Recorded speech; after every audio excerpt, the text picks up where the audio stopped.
Hi guys, welcome back to the channel. I hope everyone is having a good weekend.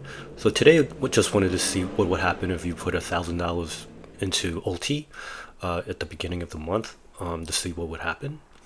So basically I wanted to see if dollar cost averaging could help out ULTY, because in some people's, including my own analysis of like the situation, it doesn't look like ULTY is going to be profitable, but that depends on how you measure it. So I just wanted to see like different ways to see if there's a way to kind of save this ETF, because I think in the beginning, and definitely on paper, it looks like a very interesting ETF product. It looked very promising in the beginning, but then, well, you can just see on the chart for yourself.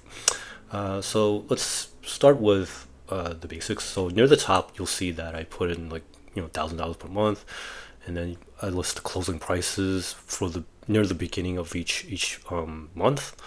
So you'll notice like some days are like the third, but that's you have to account for the weekend.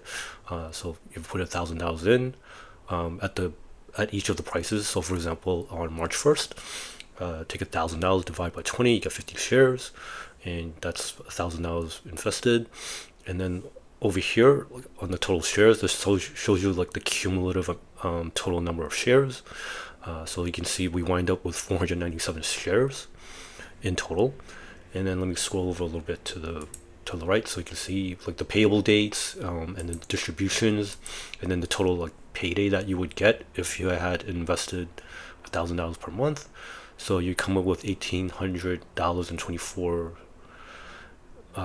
in total. And then you mark to market as a closing price as of September 20th of $10.44. You have 5,188.64 cents. Now on the surface, you're not too thrilled because you put in $7,000, you only get back 5,188.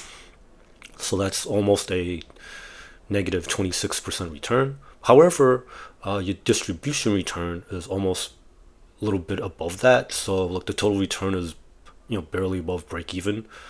So 18 basis points. So this is basically like actually some banks still pay like a pitiful amount. So this is kind of like what my one of my banks pays.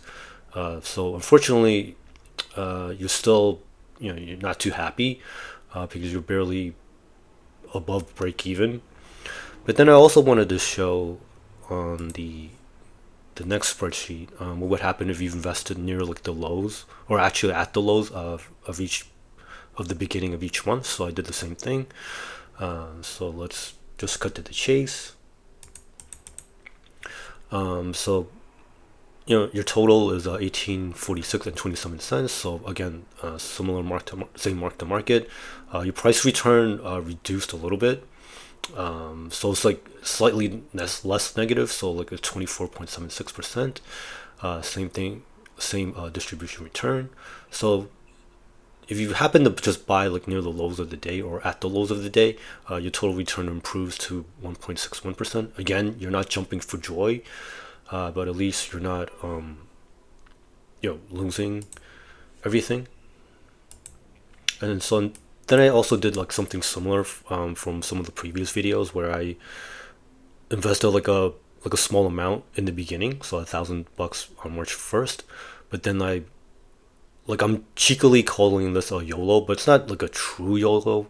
You're kind of like, you know what? I think this is like the bottom, and I'm gonna just like throw like the remaining $6,000 into this thing. So now you have like 612 shares, and unfortunately your distribution return goes down to like 686.27, but your mark to market improves to 6,387. So in other words, you lose less. So you have like a negative 8.75%, and your distribution return is 9.95%. So your total return is 1.19%, which is slightly lower than like the your DCA like at the lows. And then I also wanted to kind of show you what would happen if you just like, no, you know what, the heck with it. Let me just throw like all $7,000 at the beginning, and then same thing. Let me just scroll over. So in this case, this makes more sense to me than like the triple QY one, where I thought like, oh, your DCA should be able to come out better than if you just like put in a lump sum. In this case, it did turn out better if you DCA'd, because if you put in like a lump sum in the beginning, now your mark to market is 3,768.95 cents.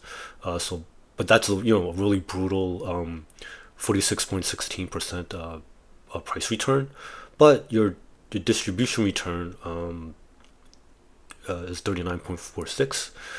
So unfortunately for people that put in like a big sum up front, in this case like your return is negative, as negative 6.69%.